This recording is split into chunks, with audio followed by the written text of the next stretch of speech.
We're all neighbors. We all mourn when we see things like what happened in Parkland. We all want to stop that stuff. I want the shooter to fry in hell. You do too. Everyone's on the same page with this, except for the people who wish to believe that their political opponents are actually scum of the earth pieces of crap who don't care about dead kids. They only care about polishing their weapons in the background while posing in front of their Confederate flags. Right? This is the view that too many on the left have of law-abiding American gun owners. Okay, so at the White House yesterday, there are a bunch of folks who spoke. One of them was a Parkland father named Andrew Pollack. He was a Trump supporter. There was a famous picture of him going around during the actual massacre. He was driving around trying to find his daughter who'd been murdered in the shooting. He was wearing a Trump 2020 T-shirt. He was at the White House, and here's what he had to say to President Trump about losing his daughter. It's not about gun laws right now. That's another fight, another battle. Let's fix the schools, and then you guys can battle it out whatever you want. But we need our children safe. Monday, tomorrow, whatever day it is, your kids are going to go to school. You think everyone's kids are safe? I didn't think it was going to happen to me. If I knew that, I would have been at the school every day if I knew it was that dangerous. It's enough. Let's get together, work with the president, and fix the schools. Okay, well, working with the president is something Democrats don't want to do, and they don't want to give him credit for moving on the issue at all, even though he tweeted out this morning that he wants better background checks and that he wants to ban bump stocks and then he wants to raise the age of rifle purchase until 21. That last measure is one that I could understand if you're also going to raise the age of consent to 21 in terms of joining the military or voting. But it seems to me that we can't grant rights piecemeal to people. We can't say you have the right to vote, but not the right to drink or the right to bear arms. It doesn't work like that in the United States. Rights are generally granted when you reach the point of maturity or at the point of adulthood. In any case, this guy was not given, this father was not given the sort of credibility and respect that the media normally grant to shooting victims and fathers. They haven't had this fellow on CNN every single day. They have had the students on every single day because obviously there's an agenda here, and the agenda is put on young people specifically so you can't argue with them. This is the goal.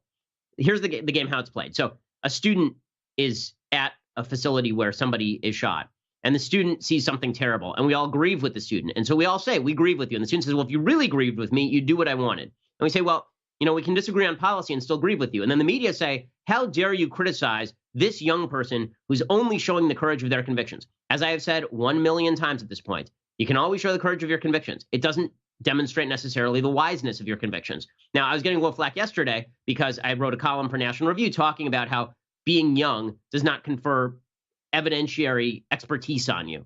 That being a person who suffered doesn't actually confer expertise upon you as an individual human being. People say, well, yeah, well, you were writing columns when you were 17. Right, I was, and I was being criticized like an adult when I was 17, which is the way that it should work. 17-year-olds should speak. They should be involved in politics. A lot of my fans are 17. I want them to be involved in politics. That's great. But understand, when you enter the political arena, your arguments are going to be cause for controversy, and that doesn't go away just because you're young or just because you went through something truly, truly awful. Okay, that wasn't the only Parkland survivor or family member to be at the White House. There was a wide variety of perspectives. As I say, there were people there who were very critical of Trump on guns. One of them was a Parkland survivor who told Trump that he didn't think that people should be able to buy weapons of war. I was reading today that a person 20 years old walked into a store and bought an AR-15 in 5 minutes with an expired ID.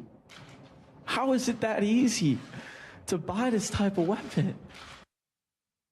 Okay, that's Samuel Zeff. One of the problems here is that what he's saying is not true. I talked about this yesterday. Chris Cuomo put out a tweet about a story that was false, in which a guy claimed that he was able to purchase an AR-15 without showing ID, and that he was able to do so in 5 minutes without a federal background check.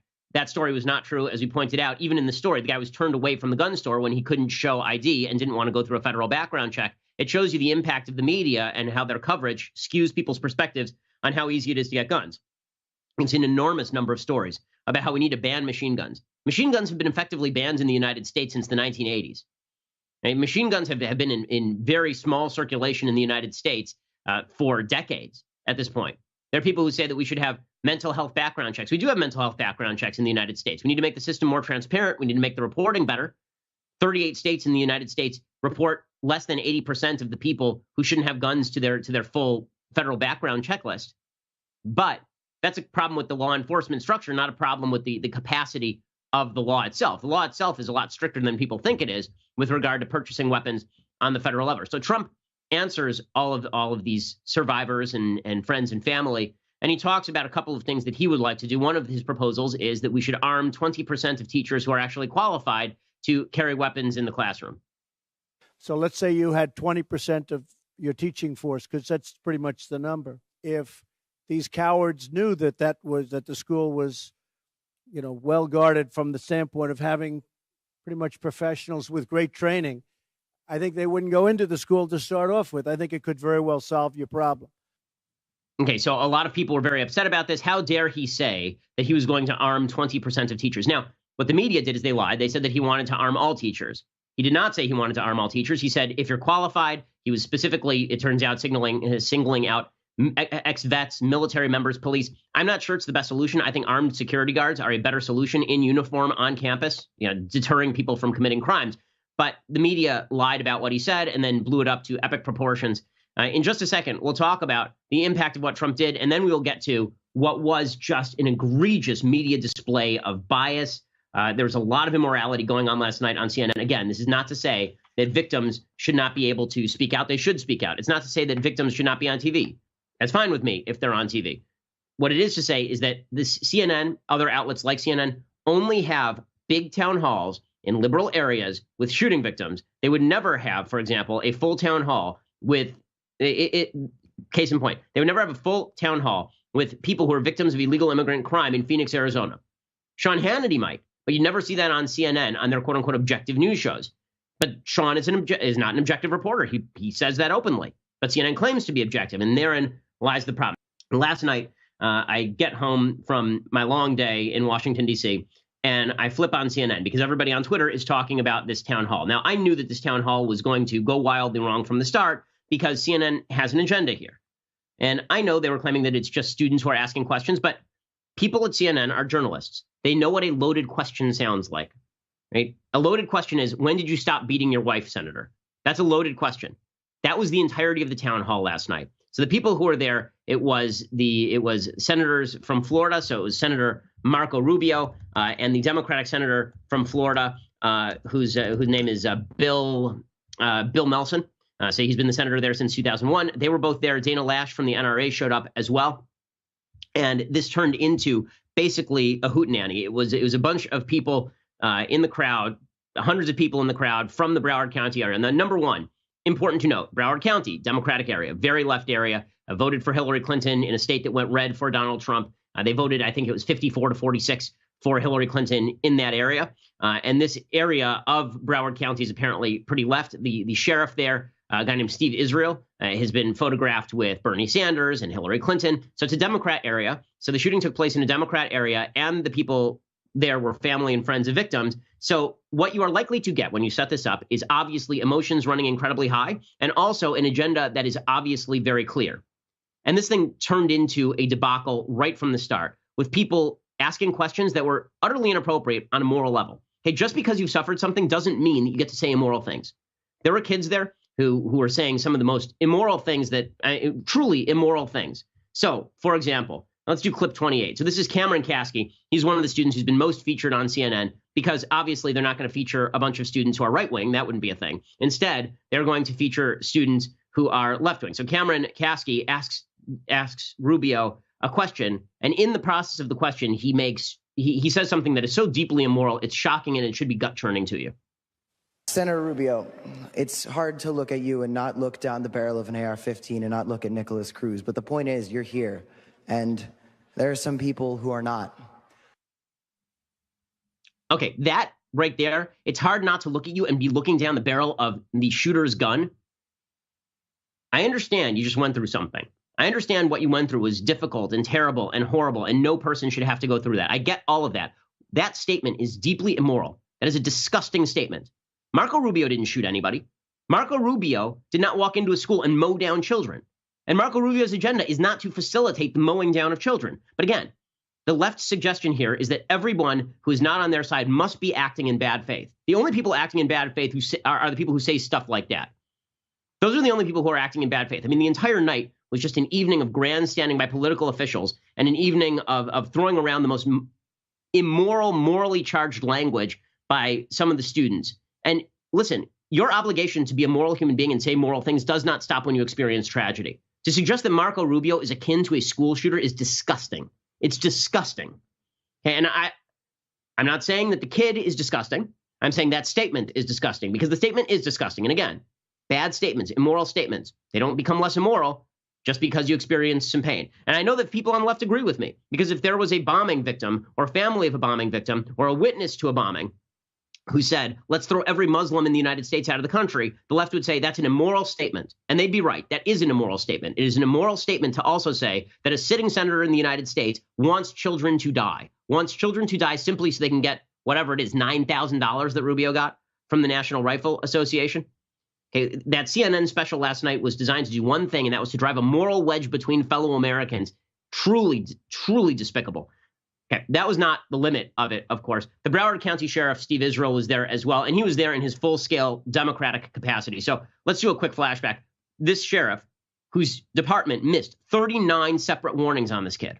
Okay, the shooter, the department was visiting this shooter's home 6 to 7 times a year for years.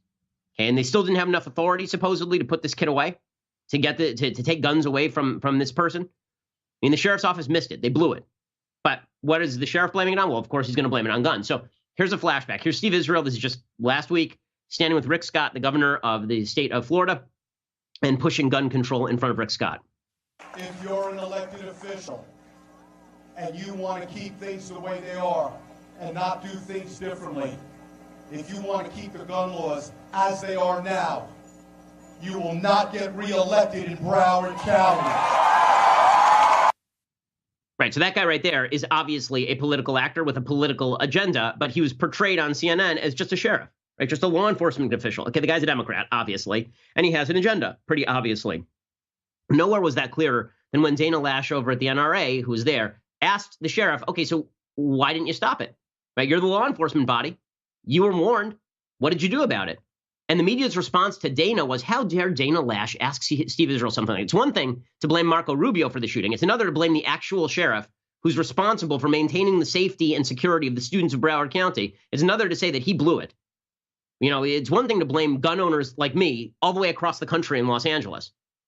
But to blame, you know, to cast any weary eye upon the sheriff who's responsible for security, how dare Dana Lash? This clip 31. Just, again, look at the crowd's response to Dana asking a very solid question here. We need the power to take every firearm they have away from them and bring them to a mental health facility. 39 visits did not meet that standard? 39 visits, assaulting students, assaulting parents, taking bullets and knives to school. Did that not meet that standard? Well, which are you speaking about specifically? You seem to know about all 39. Well, I know there's one Florida statute where if he's sending messages threatening, if he's sending messages threatening to kill people, that right there, under Florida state law. Who did he send the message to kill people to? BuzzFeed, AP, Reuters, Yahoo News, all reported that was to other students. Who was the victim? It was sent to other students. Dana, Reuters can't be a victim. The only person who could be a victim is an individual. This, Sheriff, is what so I'm if saying. an individual was threatened and it was real, that's a crime. But if he's posting things... They were threatened with death. They were threatened that they were going to bleed. They were threatened that they were going to be killed. Well, what's your specific case? And he had already taken bullets and knives to school. He had already assaulted people. He assaulted his parent. He assaulted other students. 39 visits. And this was known to the intelligence and law enforcement community. Now, I'm not saying that you can be everywhere at once, but this is what I'm talking about. We have to follow up on these red flags. You're not the litmus test. Doesn't that meet the standard? Absolutely. Okay, and of course the crowd starts turning on Dana for mentioning the fact that when you visit a home 39 times and the guy goes shoots up a school, maybe you missed something. Right? How many red flags do you have to have? Hey, that seems like a better question to me than Marco Rubio, you're obviously Satan. What are you doing here? Why are you Satan? Why are you Satan?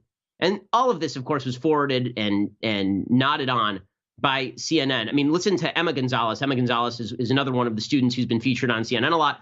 You can always tell which are the students who are pro-gun control because those are the ones whose faces you actually recognize. So when you look at Emma Gonzalez, you'll recognize her face because you saw it on CNN a lot. When you see some of the other students who were not at the CNN town hall for reasons that we will discuss in a second, then what you will see is that you don't recognize their faces because they're not on CNN a lot. So here's Emma Gonzalez, who actually says straight out to Dana Lash that she's going to support Dana Lash's kids better than Dana Lash's. Dana Loesch, I want you to know that we will support your two children in the way that we will not. You will not. The shooter at our school obtained weapons that he used on us legally. Do you believe that it should be harder to obtain these semi-automatic and weapons and the modifications for these weapons to make them fully automatic, like bump stocks? Well, first off, Emma, I want to applaud you for standing up and speaking out. And for anyone who has ever criticized you or any of these students up here, including people who have been on my side of this issue. Okay, so good for Dana for not taking the bait there. But again, what a horrifying statement. I'm going to defend your children the way you won't. I'd like to see Emma Gonzalez name Dana Lash's kids. She doesn't know Dana's kids. Again, the implication is that Dana must not care about children because Dana doesn't agree with Emma Gonzalez on this issue. It got worse than that. An audience member actually called Dana Lash a murderer in the middle of the special. Nobody says a word. It's just incredible. This is clip 24. Do you know that it is not federally required for states to actually report people who are prohibited possessors, crazy people, people who are murderers? No? We've been actually talking about that for a long time. Let me answer the question. Let me answer the question. You can shout me down when I'm finished, but let me answer Emma's question. Okay, and you can actually hear in the background audience members shouting at Dana that she's a murderer. If you believe that Marco Rubio is the murderer, if you believe that Dana Lash is the murderer, but if you don't believe that the shooter is responsible for his own actions, and if you believe that 300 million people in the United States have to have their gun rights removed from them instead of us focusing on how to fix this issue, if you think we're all that unsympathetic, then I would suggest you have a screw loose. You actually do have a problem. Your morality is skewed beyond belief if you think Dana Lash is a murderer or Marco Rubio is equivalent to the man who shot children in the face at a Parkland high school.